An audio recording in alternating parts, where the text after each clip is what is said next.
Hello, everyone, and welcome to the Dynasty Roundtable podcast. Tonight, it's going to be a little weird for me because I'm going to be taking a back seat. Matt Babich is going to be steering the show.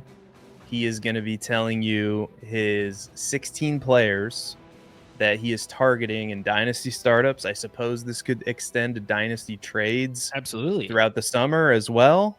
I mean, this is pretty much an all-encompassing episode. These are 16 players, and we're going every single round of a startup. So he's picking every round using Dynasty Data Labs ADP tool.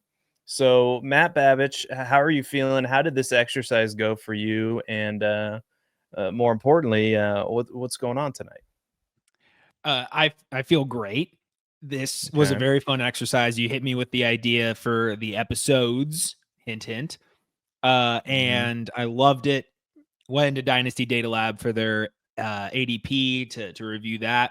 Free ad, great website. Check it out. And it was a little tough for a couple of the rounds, but for the most part, I actually found myself making these choices pretty quickly. And saying to myself all the while, I'm very, very interested to see where Seth and I would differ on this. And we will eventually get to those answers. I also thought by the time I got to the late rounds, almost every time I would look and say running back, running back, running back, running back as I went down the list. That wasn't really the case. I actually found myself liking a lot of receivers in these late rounds, given only the choice of one player within that round of ADP, but still kind of looked at what my team would be in this, my perfect draft, so to speak, based on ADP and ADP only. Ended up being pretty even across the talent, the different positions in a super flex draft. I would be super stoked with this start, and I'm excited to break it down. Awesome. I am excited to get going. So without further ado, the podcast audience is not going to see this, but we do have some graphics here. Your first player is Jalen Hurts. So why don't you talk to me about why you think Jalen Hurts is a value in round one? Absolutely. So hard to see in this view, but his jersey's right behind me. I've been a big proponent of Jalen Hurts ever since he got drafted into the league, just his archetype. I wasn't even in on the talent, but I said to myself, if he's a starting quarterback, it's going to be a very, very, very fun player to be in on for fantasy football. And that's exactly what's happened. Quarterback 6, 2, 1, and 6 in fantasy points per game over the last 4 seasons. Just 27 years old. Has one of the most stable rushing floors in the entire NFL in terms of quarterbacks. And you get him outside of that top tier of Allen, Daniels, and Jackson, and you get him at the halfway point. I swear he was 7 when I looked earlier today. He's 6 right now, so maybe I was wrong. But you basically get him at the back half of the first round. And there's a very strong argument to be made, and I'll make it, that if I was guaranteed Jalen Hurts at the 1-6 in any given dynasty draft, super flex, I would take that position and I would lock it in every single time.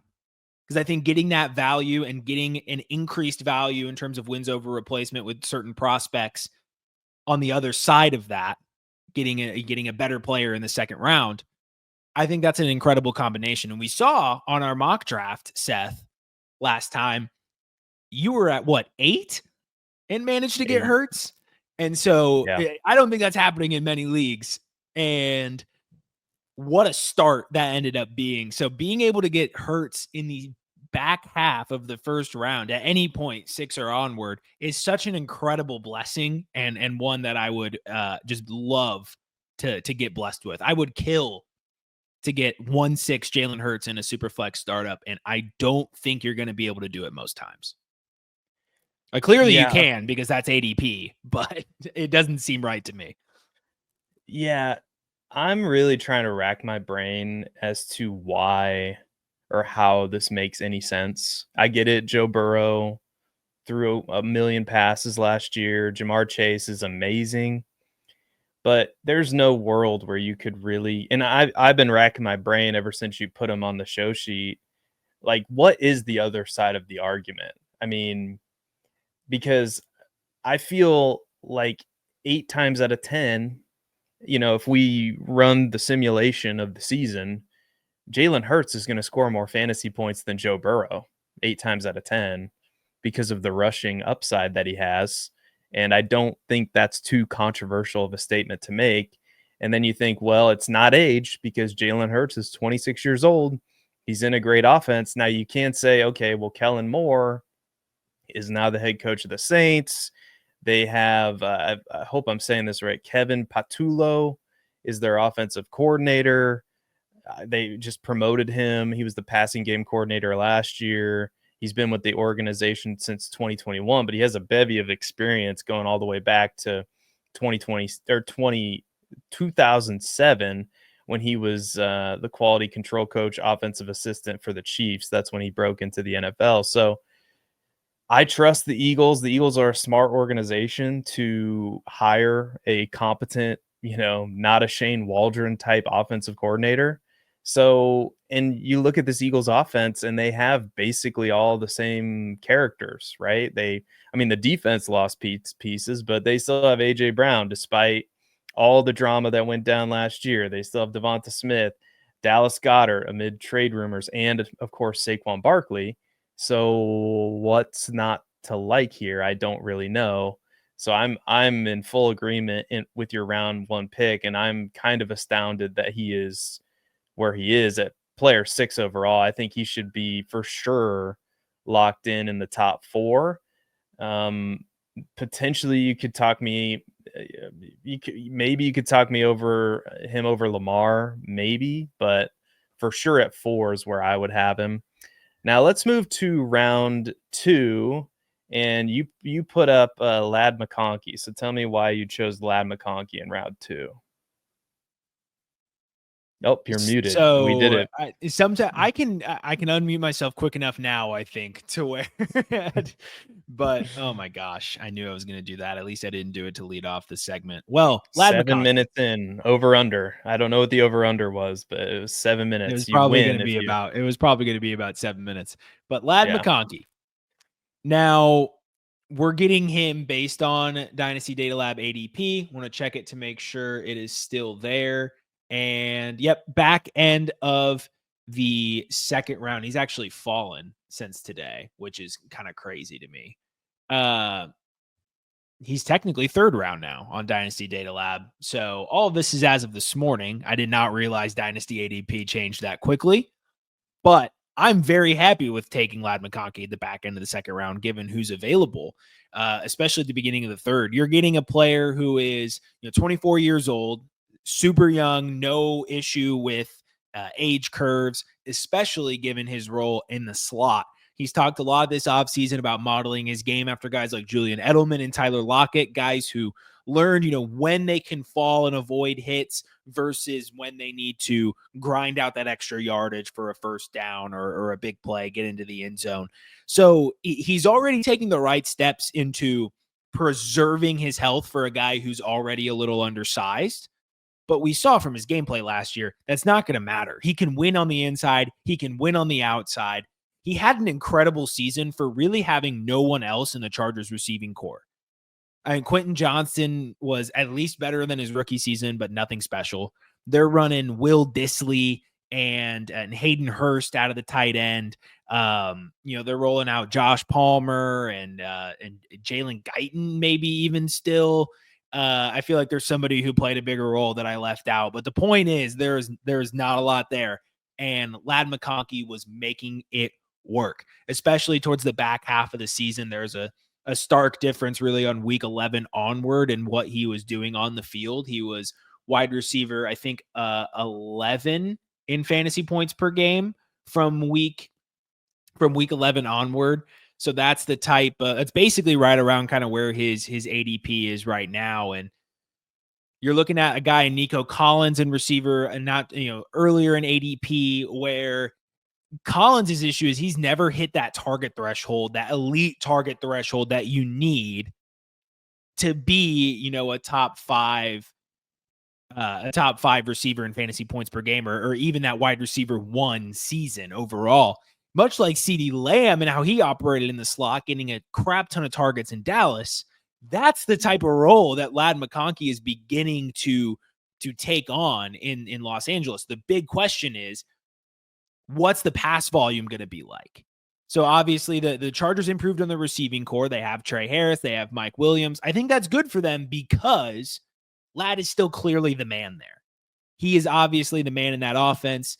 And with an improved offense in the running game as well with Marion Hampton and Najee Harris, improved defense, they're in the AFC West with an improved Raiders team. There's going to be some chances for shootouts. I think this offense is going to be more high powered than we're used to. Greg Roman gets a lot of crap for being run heavy, but at the end of the day, those Baltimore offenses were high volume offenses. And so maybe maybe their offense doesn't get quite to that wide receiver 1 overall yet. But top 5, top 3, I think is well within reach given what his target share is going to be in this offense in year 2, freed up to do so much more around the field. And you look at some of his metrics from last year in terms of his win rate versus man was 7th according to Player Profiler. I'm sure it ranks very highly in reception perception as well, although I haven't seen it. His contested catch percentage was 5th among receivers. So being undersized and that not mattering is a big deal. Physicality is not going to interrupt him. He was 8th in yards per team pass attempt, 6th in formation adjusted yards per route run, 7th in normal yards per route run. You look all over the map here, and there was so much efficiency, so many things to love from a wide receiver perspective, but I still don't think his name carries that cachet yet. And I think there's still an opportunity to go up because look at him.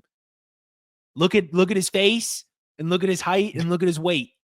And look what he did in college. He didn't do much in college at Georgia. And so people are still rolling with this preconceived notion, and people aren't ready for how elite Ladd McConkey actually is. So the Chargers this offseason, they take Trey Harris in round 2, but you would think that that's more of a Quentin Johnston potential replacement. They bring back Mike Williams, again, another outside receiver.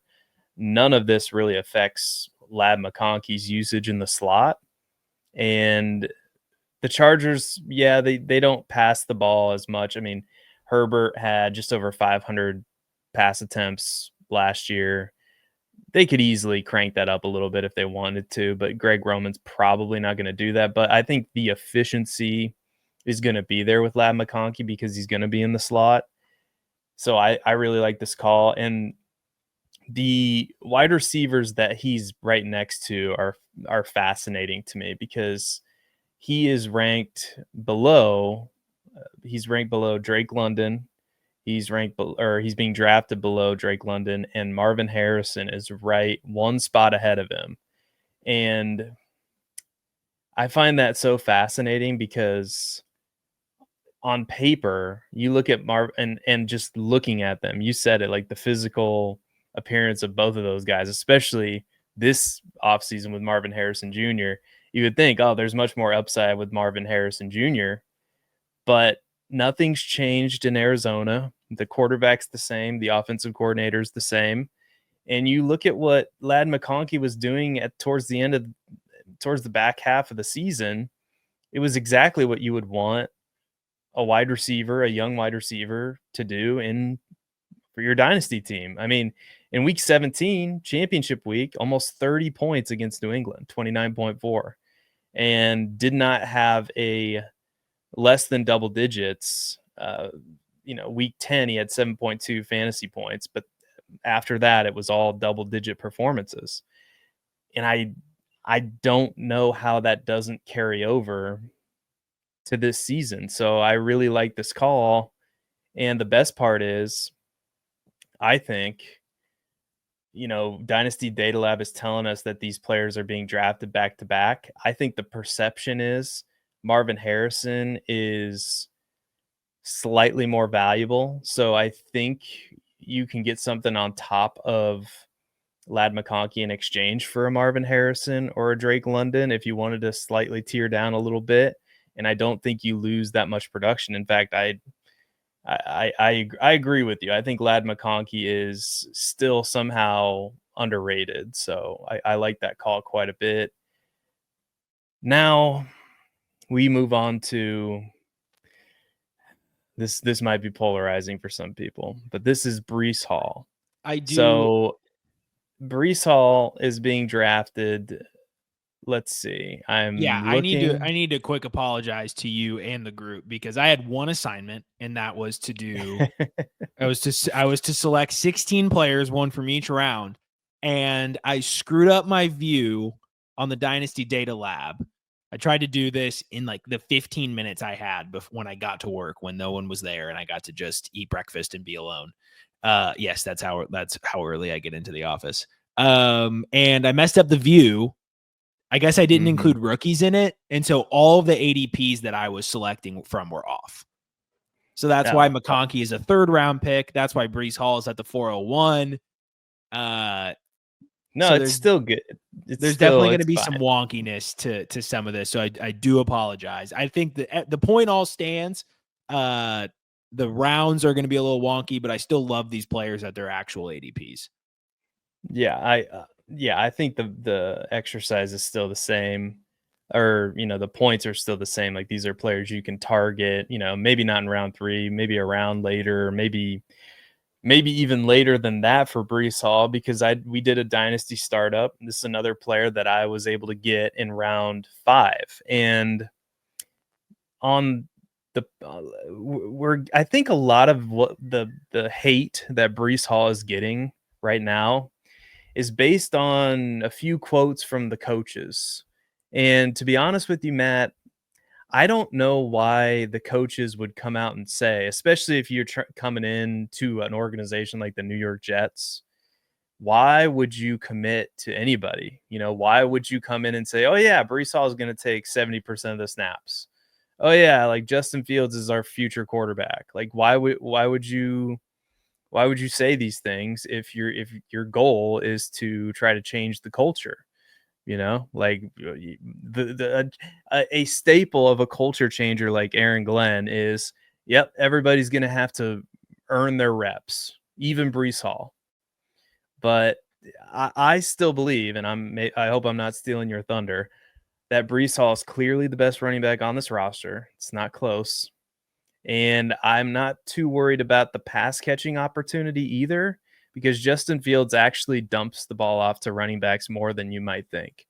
So go ahead. Tell me why Breece Hall's a value in the 4th round or late 3rd round of a startup, because I love this selection. So I'll start with a preemptive retraction of what you'll say to end the episode. I actually, in this rare instance, I care about Aaron Rodgers and what he has to say. Because according to Mark Schlereth, Rodgers went on a very long rant about the Jets running game last year. So here's a quote from the full article on CBSSports.com. Quote, one thing Aaron and I had a conversation about was when he was with the Jets and how abysmal the run game was and how schematically it made no sense. I brought up the conversation. I started the conversation, and then Aaron went on about a 25-minute diatribe on their run game. I was watching the Jets last year. It was the worst schematic run game I've ever watched in the NFL. End quote from Mark Schlereth. So we have not only Aaron Rodgers, who was beyond pissed about how the run game made no sense. We have fans and analysts like Nate Tice, I believe, commented on it. Don't quote me on that. On Twitter, talking about how they, started funneling him up in the middle, through the middle, and getting him stuffed into the offensive line. He doesn't have as good a vision up the middle than he does on the outside zone runs.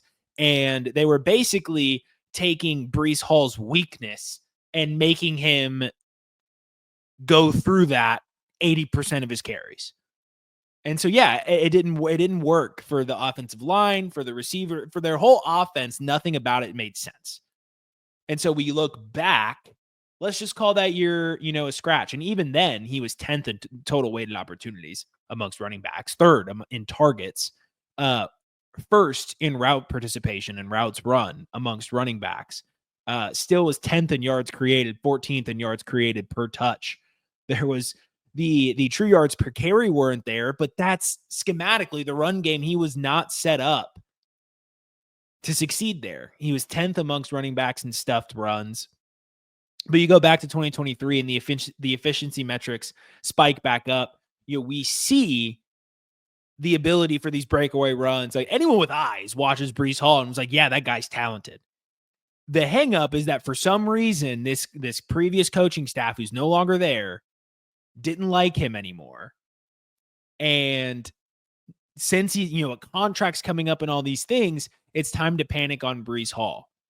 But the fact is, he's a starting running back who's under the age apex by years. The Jets are going to re-sign Breece Hall. I'm very confident about that. They're going to do what the Giants did. In terms of they might franchise tag him, but for a while the Giants were like, Saquon's the only thing we got. We have to keep him around.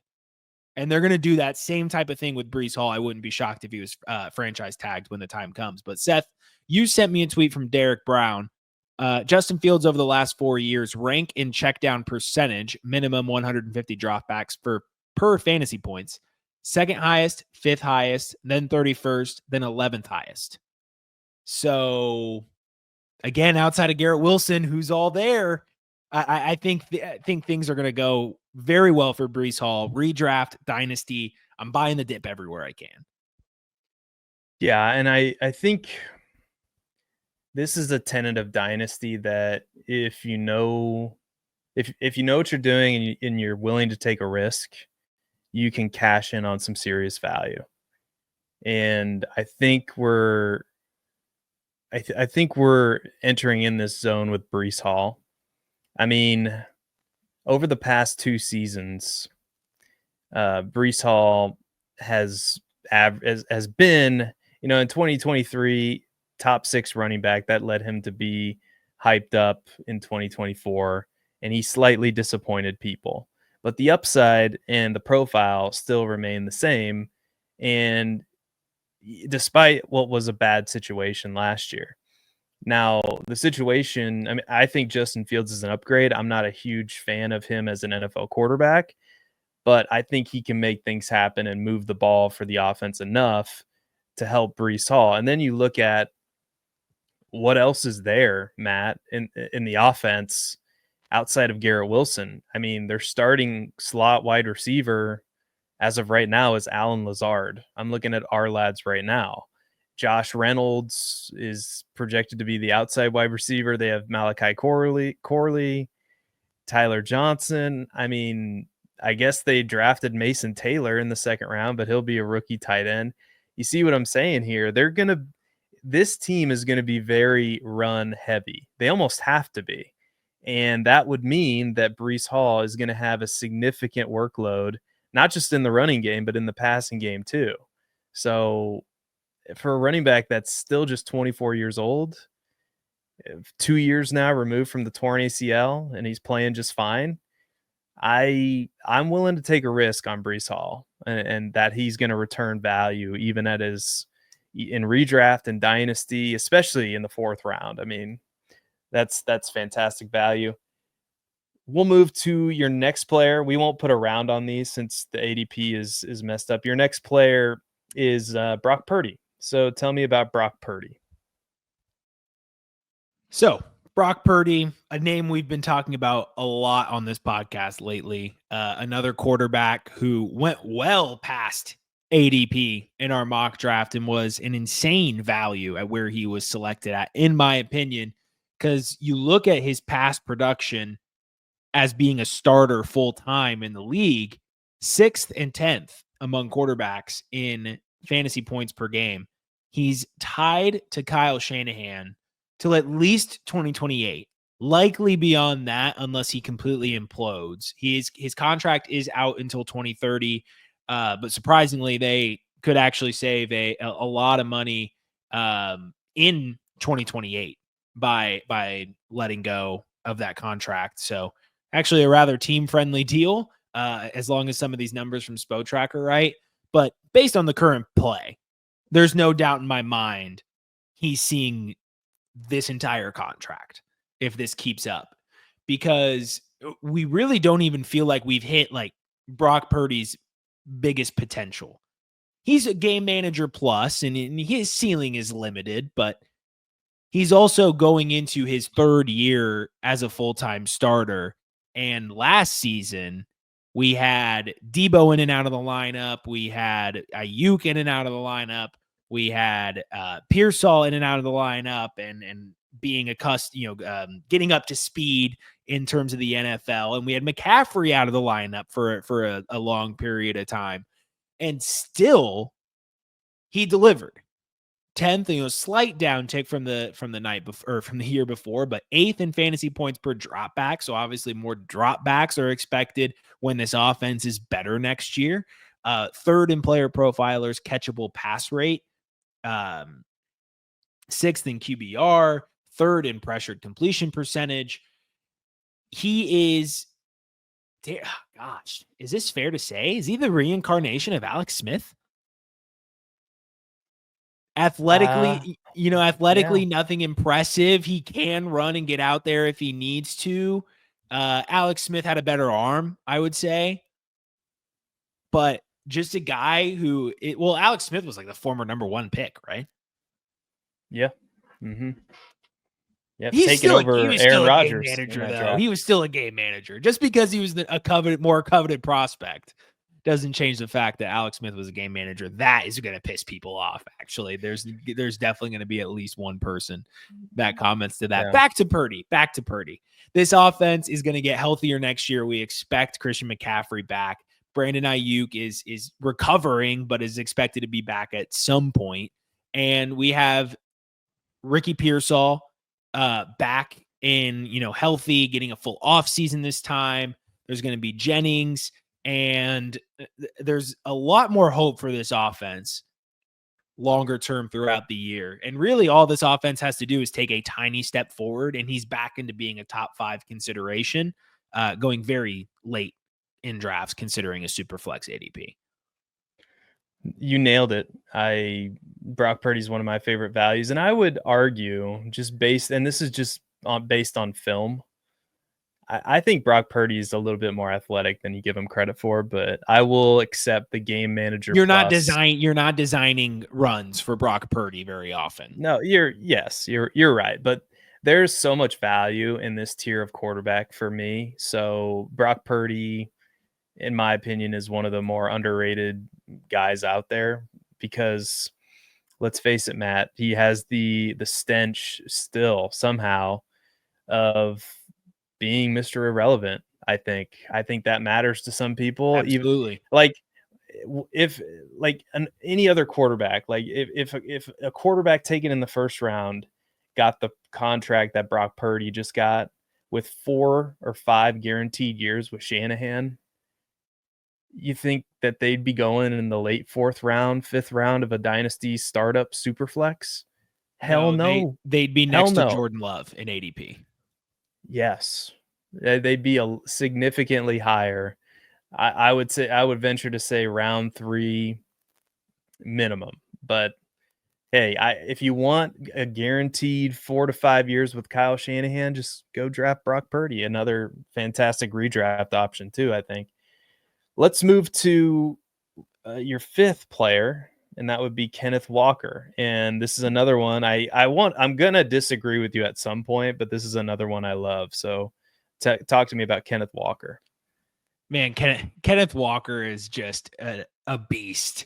If Saquon Barkley would have rolled over a guy, landed on his feet, like literally somersault, and he initiated the somersault, Kenneth Walker, caught in a bind, says, you know what I'll do? I'll somersault over this guy, and he lands it, gets back up, and continues to run. If Saquon Barkley would have done that, news outlets, ESPN, they would have had posters on it. It would have been recreated for the cover of Madden, but it was Kenneth Walker in Seattle, so no one cared. except for the diehard football fans. But I see that play all the time. I go and watch it back because it's one of my favorite things, and it just exhibits the lightning in a bottle that Kenneth Walker is, and he's far too low. He has these injury concerns that are weighing his value down, in my opinion. 15 games, 11 games over 3 years. So he has had a tough time, especially with his groin, and I believe maybe an ankle as well, that or ankle oblique kind of lower leg injury that continue to pop up. He's young in his career. He's 24 years old. He's learning. He's going to learn how to absorb these hits, get better at that, because he knows it's his money, right? If he doesn't get better at that, if he can't figure out how to get healthier and stay healthier, his money's on the line. So he has an incentive to figure that piece out. Second, 11 games is really the only season that was totally plagued with injury. 15 games and 15 games for a guy getting 250 touches is pretty good. You just want to hope that those 2 games that they're being out aren't during the playoffs, and you're fine. 9 touchdowns, 8 touchdowns. We know he can get to the end zone, and it's the Kubiak effect for me. If he was in these same old offenses that weren't going to be high powered and weren't going to be run centric, and Charbonnet would get involved, I would be potentially taking a step back. But Kubiak at the helm, especially with how he just treated Kamara, and he gets a very, I'm not going to say similar talent, but similar potential in terms of an elite workhorse back that you can really mold your offense out of. Kenneth Walker fits that, and there's so much excitement in Seattle. All Sam Darnold has to do is just not be a pumpkin. Just make this offense even 3/4 as good as Minnesota's offense was last season, and Kenneth Walker could have a top 5, top 3, top 1 season next year. I said it. Wow, that's bold, but I like it. It's bold, yeah, but that's if he's getting top 5 opportunities, it's in the cards. It's in play. I love that you brought up Clint Kubiak, because I'm diving deep into the play callers for each team, and there's going to be some data that I'm going to put out on Twitter about it, and I'm going to make some videos about it, and I'm going to see if I can, because the guy with the play sheet ultimately is in control. And one of the things that we bitch and moan about, and rightly so sometimes in fantasy football, is, oh my God, this player's better. Why aren't they getting more opportunities? And I think to really study the play caller could answer some questions. And if Clint Kubiak, the 2 times he's been an offensive coordinator, albeit he's had Alvin Kamara in 2024 and Dalvin Cook in 2021, both of those guys got over a 70% opportunity share. So, and you look at what Kenneth Walker did last year and the increased usage that he had, albeit in 11 games. And yeah, the biggest argument against this is going to be the injury proneness in quotation marks. And to me, I don't really consider, he missed 2 games in the previous 2 years. Yeah, exactly. So I don't consider that injury prone. I consider that one major injury, it wasn't even a major injury. It was just 3 separate injuries last year that he missed, a couple games here, a couple games there, and it added up to 6 games. So a 24-year-old running back with a great profile in a good situation. The Seahawks offensive line was horrible last year. It should be better this year. And now you have Clint Kubiak calling the plays, who we know likes to feature one running back. Feels like a good bet to make, in my opinion. So I like that call quite a bit. This next player, we're not going to disagree with this one either. It's Jaylen Waddle. So tell me why Jaylen Waddle is one of your preferred targets somewhere in the 6th or 7th round of startups. Another friend of the program, Jaylen Waddle. I said it last time when we were on our mock, and during that mock, I had a Dolphin stack of Jaylen Waddle and Jonnu Smith and Tua Tagovailoa. And what I coined is that Waddle really has only had one bad season. And I believe his value dip is a culmination of a little bit of a down year in 2023 when he had only 4 touchdowns and played just 14 games, and a little bit of a backseat to Tyreek Hill, a little of less efficient, only 1,000 yards. So we had a slight downtick, nothing you'd normally be worried about. And the Waddle people weren't worried. And then 2024 happened, and similar to Kenneth Walker, how he was kind of in and out, but you can see from his play that he wasn't playing healthy, really. He was really just trying to get out there. He looked hobbled at multiple points throughout the year, only had 2 touchdowns. I mean, a career low in everything. So we're basically looking at 1 year, and people are looking at this guy who still hasn't hit his age apex, is in an offense that not only fantasy consensus, but Vegas also seems to agree is going to be an offense that puts up a lot of yards and a lot of points, just like they have every year under Mike McDaniel. Tyreek Hill is a year older. We saw him in action not be able to be his true elite self last year. He's another year older, 31. Am I correct in that? Is he older now?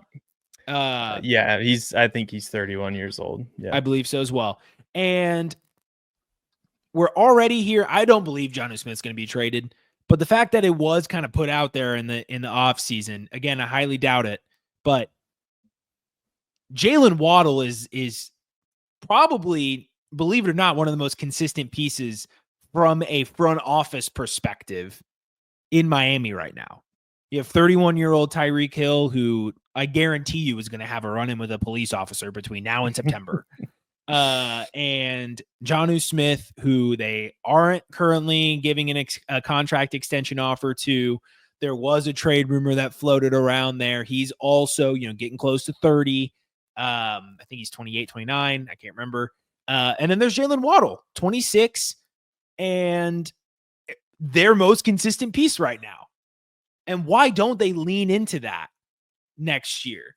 Especially if defenses aren't as easily beaten by Tyreek Hill. You're going to have to get a little bit more creative. You're not going to want to force feed Jonnu 13 targets all 3 yards away from the line of scrimmage or behind the line of scrimmage like they did a lot last year. You're going to want to use Jaylen Waddle, somebody who can maneuver that middle of the field, also keep defenses honest and go deep. So Jaylen Waddle is in for a massive correction, and the haters are going to be sorry.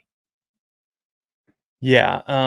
Last season was the only season where Jaylen Waddle saw less than 100 targets. It was really a bizarre season for him, and I like this as a buy because what happens if Tyreek Hill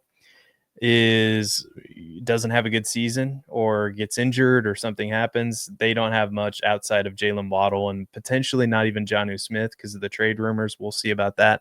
But let's pick up the pace here, because this next player I like too. I swear we're going to disagree at some point, but George Pickens with the Cowboys now. Talk to me about why you like George Pickens in round 7, going at the back end of round 7 in Dynasty startups right now. The good thing is I think I can get through at least 10 people before we disagree. Maybe you actually might disagree on the very next person, but I think maybe I can get through 10. George Pickens, member of the Dallas Cowboys.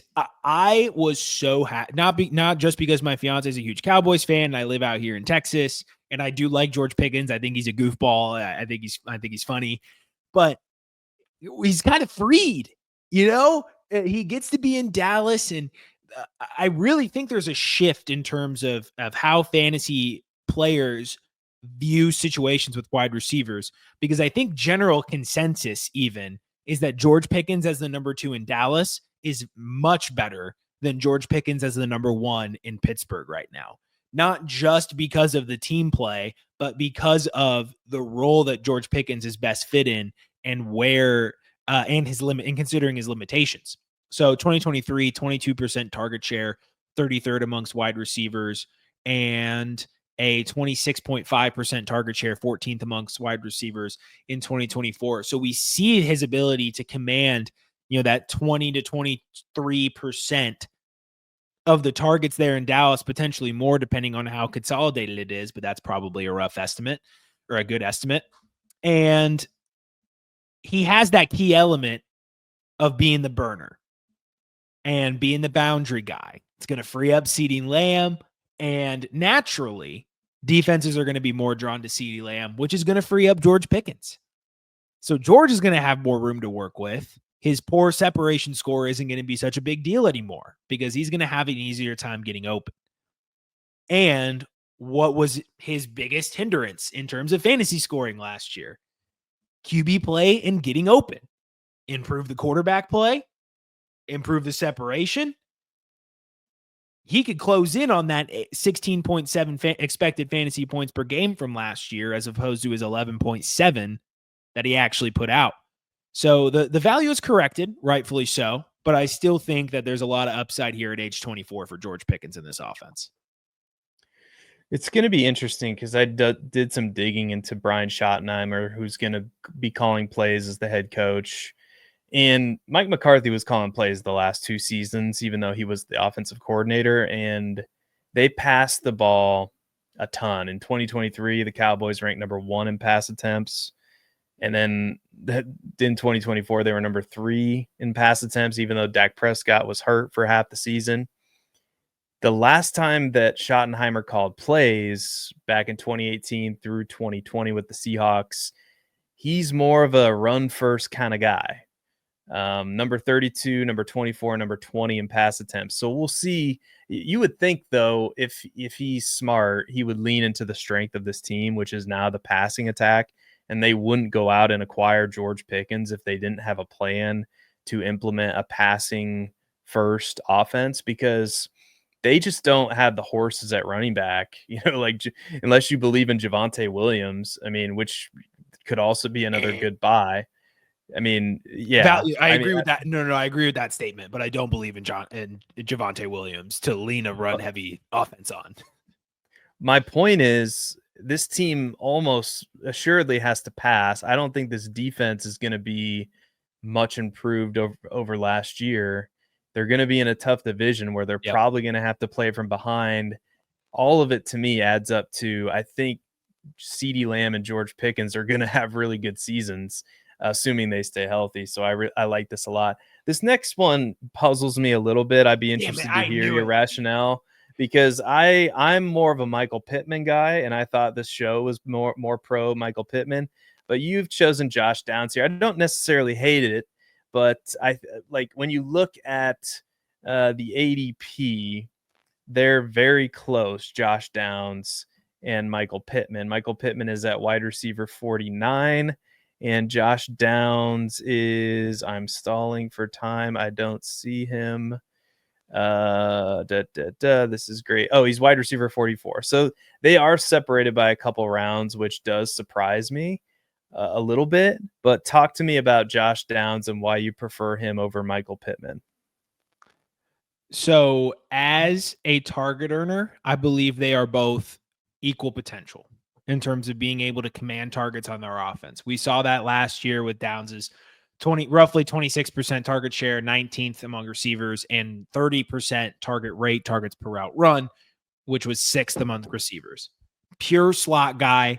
And honestly, we love that in this day and age, because PPR, you can call him a scam if you want to, but look, short, easy targets. The Patriots literally created a dynasty off of that. Just short, quick reads. Gain 5 yards of play, you're going to get a first down every single time you move the chains. And that's the type of help that Downs can bring. You look here down at the game log at some of these games. He had 9, 12, 9, 9, 9. 4 games at 9 targets, 1 game at 12 targets in weeks 3 through 9 here in 2024. He has that ability. And why this is happening is because of Pittman's biggest weakness. And that's because he's not a natural separator. Similarly to Drake London, it doesn't mean that I'm not calling him bad by any means. That's just not his game. That's not where he wins. He wins on the boundaries, contested catches, deep balls, red zone. But the key is you have to have a quarterback that's willing to make those throws. And that's why Pittman has struggled with Anthony Richardson. and done better with guys like Joe Flacco and Matt Ryan and Phillip Rivers, seasoned veteran quarterbacks who ball placement is never going to be an issue for them. Strength maybe, but they're not afraid of throwing a boundary ball or throwing a 50-50 ball. They've done this for too long. Anthony Richardson isn't that guy yet, maybe ever. Daniel Jones isn't really that guy. We saw Wan'Dale Robinson and how many targets he absorbed in New York. And take somebody who's much, much better than Wan'Dale Robinson, no disrespect. And I fully expect he had 107 targets last year in 14 games. If we pace that out with another 21, so 100, he's going to hit 135 targets this year. And if you want to make it, if that's our second bet, then I would welcome that, because he fits this offense in a better way than Pittman does, and he fits these prospective quarterbacks in a better way than Pittman does. No, I think you're right. I think you're convincing me because he's also younger too. He's significantly younger. Matt Harmon convinced me last week, if it helps, or 2 weeks ago. Okay. And Matt Harmon is definitely somebody I respect. So yeah, and you're right about the Richardson stuff. Richardson's just has a better rapport with Josh Downs, and you're right about the separation stuff with Michael Pittman. The one thing I will say is Michael Pittman was playing through a pretty severe back injury last year, and he should be a lot healthier this season, but it remains to be seen who the starting quarterback of the Colts is going to be. And if it's Daniel Jones, that's probably better for Pittman. If it's Anthony Richardson, that's probably better for Downs. Although for Downs, it might not matter either way. With Pittman, you're not taking on that risk, and he's older at this point. So yeah, the ADP makes sense, and I agree with your point. So you kind of swung me there. Let's move to your next player, which is Geno Smith. We're going back to the quarterback. 34-year-old quarterback with the Raiders. This is an interesting pick. Talk to me about Geno Smith and why you think he's a value. So we're getting discount Dak here a little bit, and Dak is already a discount to us. And so this is until today, I had never made this claim. I didn't realize I was a Geno Smith believer at ADP, but he's 34 years old. And ever since his career turnaround, 8th, 20th, and 15th in fantasy points per game from the quarterback position. He just signed a new contract with the new Raiders. He's got Chip Kelly. He's back with Pete Carroll, who he had immense rapport with in Seattle. They have an upgraded, slightly, receiving core. I fully believe in the talent of Jacoby Myers. We'll see what Jack Besh is. Brock Bowers, obviously incredible. And then you have Genty as a support on the run game and for dump offs. So I think this offense is going to take a huge step forward. Again, they're playing in the AFC West. So you're going to have to compete with LA, with Kansas City, with Denver. That's 6 games a year where your offense is going to have to put up points if you want to compete. And historically, Pete Carroll's offenses have been good. Correct me if I'm wrong, but I believe Chip Kelly's offenses were fairly good as well. I think so. I think it's when he took over as head coach and they ran that crazy fast-paced offense is when things kind of went with Sam Bradford, I think. I could be wrong about that, but yeah, I think. Were you being sarcastic? Because I was being sarcastic. I think of course the offenses were good. Yeah. And Shady McCoy, like you were having pieces of those offenses from Philly back in the day. And it's a really cheap bet to make in a super flex league. And what do we say all the time in super flex leagues? Quarterback is king, and being able to get a starting quarterback for potentially the next 3 years for pretty cheap in dynasty drafts right now, I think is great. I think the new team, the new head coach, the fact that it's Vegas and him being 34 is spelling people away. But I think people got to remember that for these non-mobile quarterbacks, 34 is not that old. Yeah, no, for where he's going in the startup and startup drafts right now, he's going right next to Travis Etienne, for crying out loud. That is way too low. Even age doesn't matter as much for quarterback. So he's for sure locked in for 2025. The guaranteed money does seem to run out after 2026, but he's not an unrestricted free agent until 2028. So if they're not picking at the top of the draft, which I guess they could be, Geno Smith has a job. Even if the Raiders get the number 1 overall pick and they move on from him, he's going to land somewhere, and he's a top 32 quarterback in this league for sure. So I like that quite a bit. Let's move to a tight end that we both like in Jonnu Smith. So talk to me about potentially why people are still overlooking Jonnu Smith. Yeah, people are gonna see one big fantasy season and the age 29 on that screen. If you're at Player Profiler, it's 29.8, so he's almost 30. And they're going to get scared away and say, why would I go, for this fluke?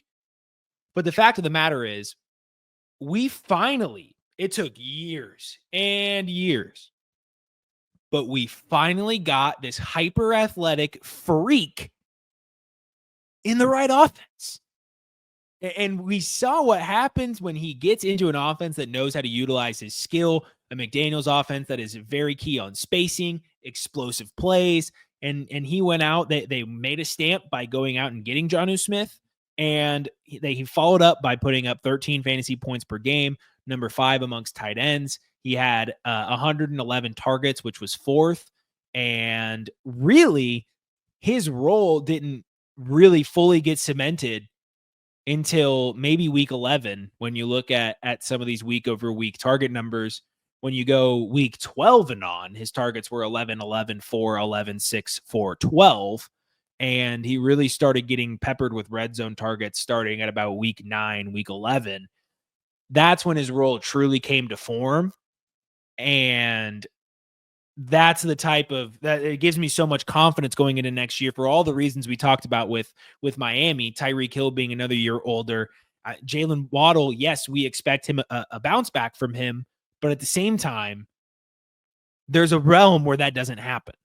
There's a realm where Jonnu Smith is still relied on to be a big part of this offense. Maybe it's because Tua's injury concerns continue. I'm probably not giving a lot of faith about the Dolphins offense from these arguments that I'm bringing out. But when the players are all on the field, the Dolphins offense is scoring points. And I want parts of that offense.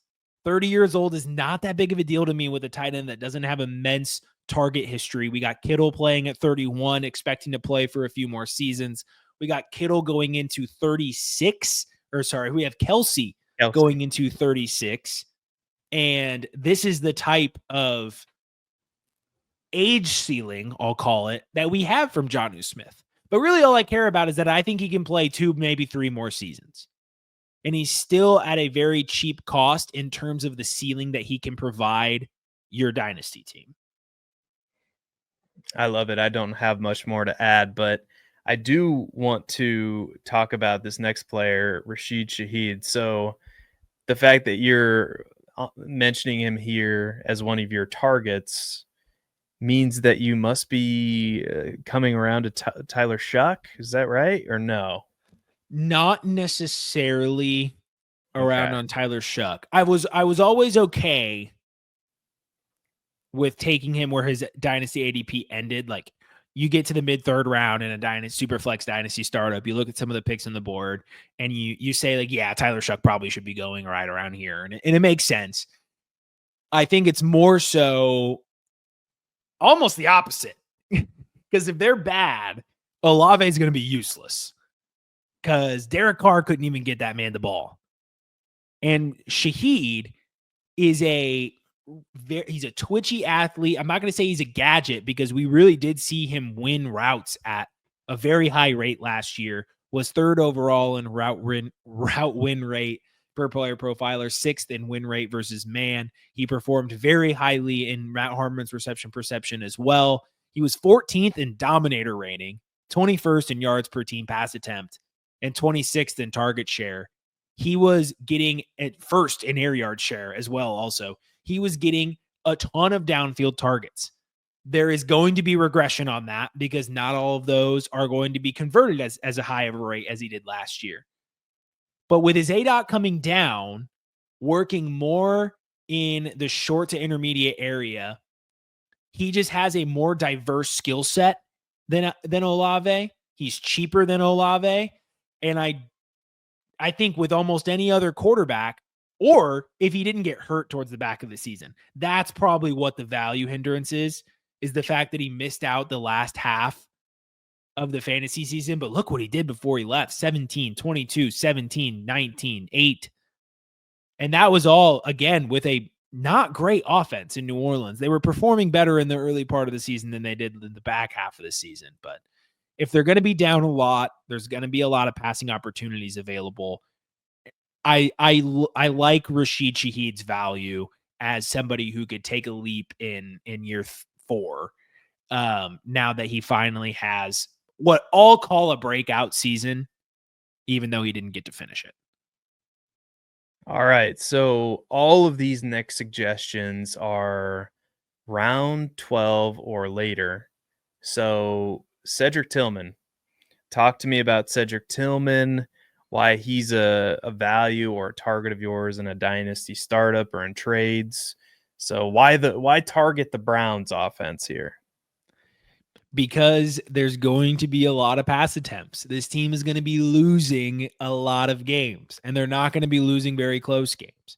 We saw exactly why we can target the Browns offense last season, because Cedric Tillman, even with amidst of some pretty bad quarterback play across the board, still managed a stretch of 18, 29, 19, and 7 fantasy points per game, fantasy points before being knocked out in week 12, what would ultimately be a season-ending injury. But 12 targets, 9 targets, 11 and 8 in that 4-week stretch. He showed that he really can operate as that true X receiver in that offense, and Judy is clearly going to be working the slot and underneath. The quarterback play is going to be bad, yes, but they're going to be in heavy deficits, just like they were last year. Kevin Stefanski, I believe, historically leans towards the pass, despite bell cow seasons from Nick Chubb. I believe they're a generally faster pace of play team, and from that, we have Joe Flacco back, correct? We have Shedeur Sanders. I still believe Shedeur could be serviceable. And by serviceable, I mean like maybe better than DTR, in different ways, maybe as effective as Jameis Winston, maybe less touchdowns, not quite as many pick sixes. So it evens out on the scale. But then the best, best case scenario, is Joe Flacco, who delivered Michael Pittman usable weeks, delivered Josh Downs many usable weeks just last year, was effective with the Browns. And I don't care if he's 45, 55, 65. It seems like as long as Joe Flacco's being alive, he's going to be able to spin it. I love it. I love this next pick even more. These, if you had to boil down one of my favorite targets, especially in the later rounds, it would be a year 2 running back. Yep. And Jaylen Wright has all the juice, but talk to me about Jaylen Wright and why he's one of your preferred late round targets. He's currently going in round 15 at the end of round 15 in a Superflex startup. So just absurd value for a guy who's backing up a 5'9", 188-pound running back who just had 281 touches last year. We know historical touch count leads to potential injury risk, and having a guy like Jaylen Wright in the 15th round in this high power of an offense, you got to think that they don't want Achane taking up all those touches. The last thing their team needs is another freaking injury. So it's assumed that Jaylen Wright's going to work his way in more, and it just the ultimate backup to have. And then round 15, getting that type of contingent upside is not found very often. Yeah, and I know they added Alexander Madison, but Jaylen Wright, I think, has way more upside than that. And I think he could, if an injury occurs, I think it would be Jaylen Wright taking over that role. And that's what you're, that's the upside, I think, because we know Devonta Chan is going to be the guy. So let's talk about on the other side of the spectrum. This is interesting.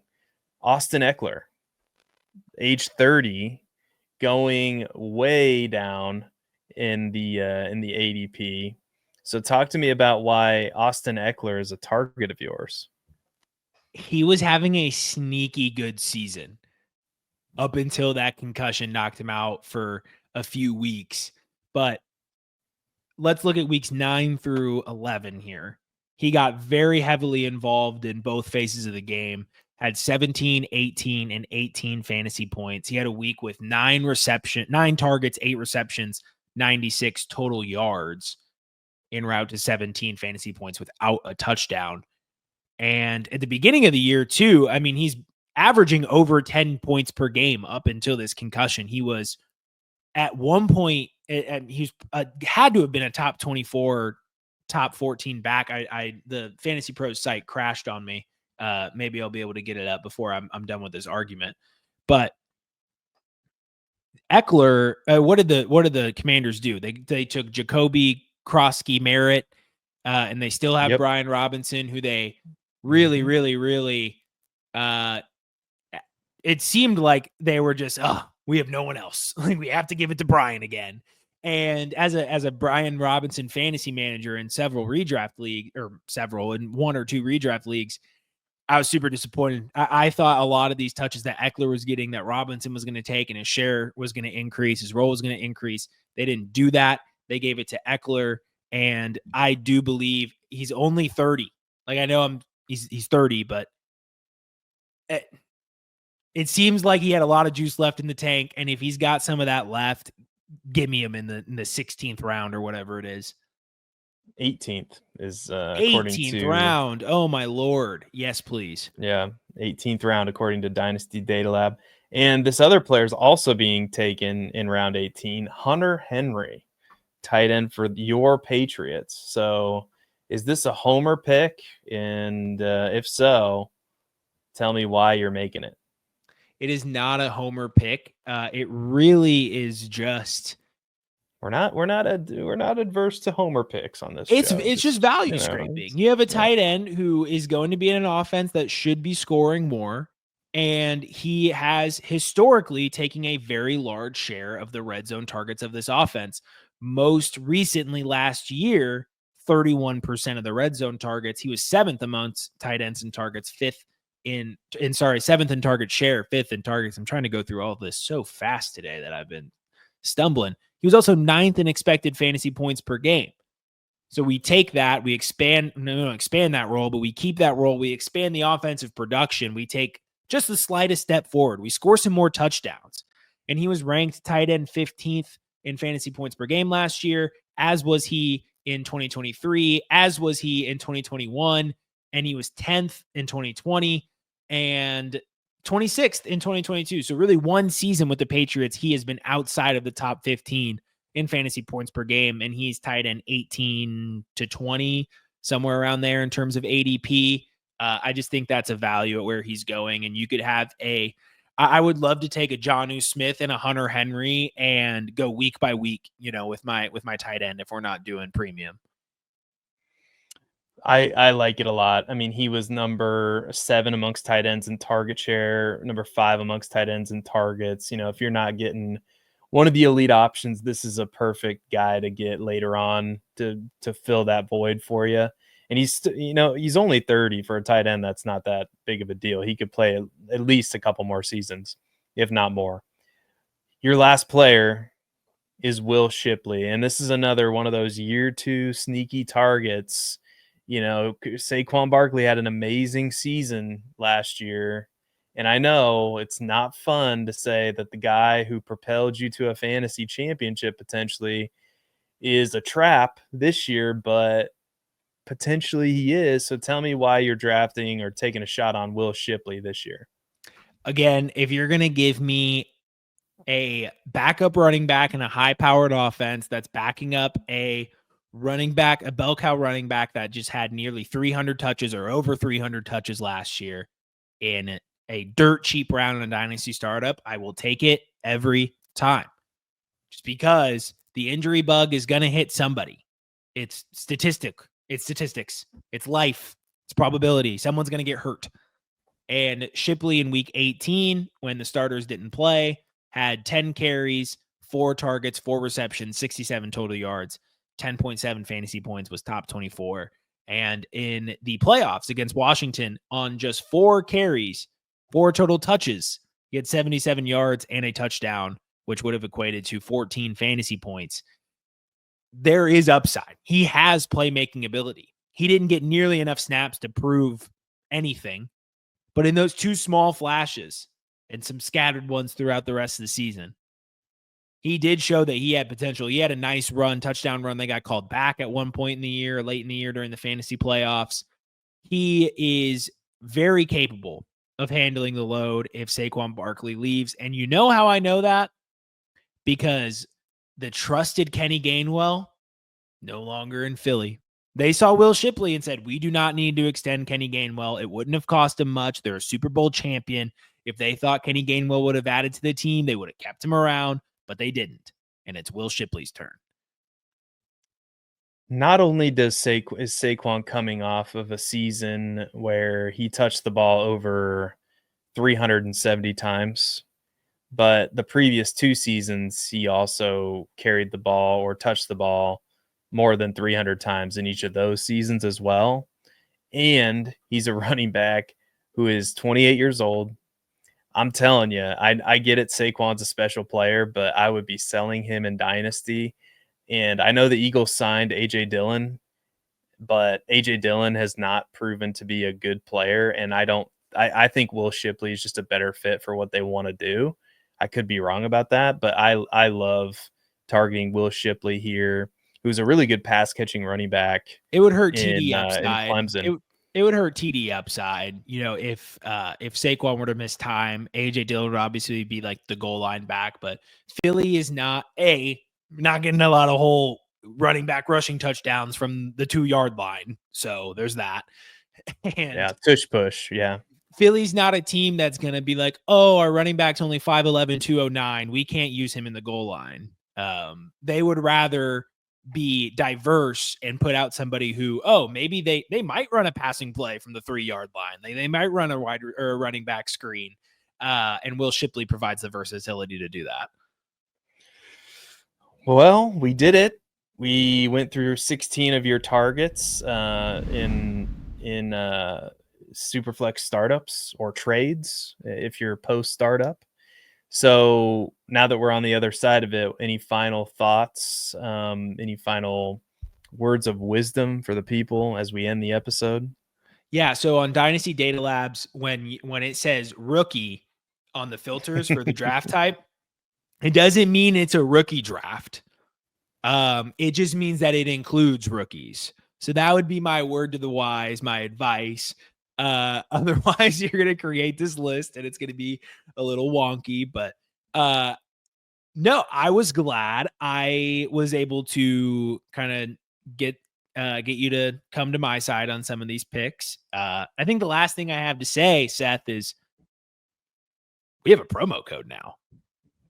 Oh, we have a promo code that we get to push. We're fancy. Go ahead. If you're not familiar with Fast Draft, go to the App Store, download it.